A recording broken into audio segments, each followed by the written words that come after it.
Bonsoir à tous. À la une de l'essentiel week-end, le soulagement de l'Ukraine, la Chambre des représentants aux États-Unis vient enfin de débloquer une aide de plus de 60 milliards de dollars.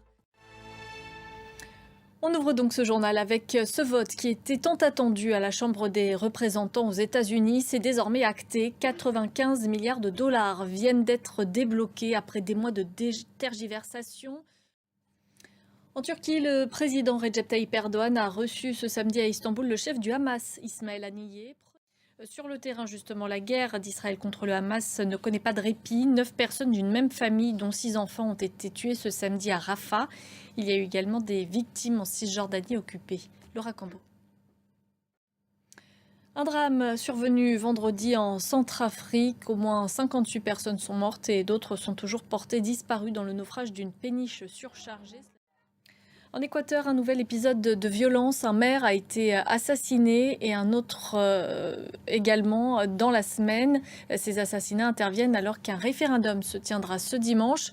Les réformes qu'il propose visent à mieux lutter contre le crime organisé. Rebecca Martin.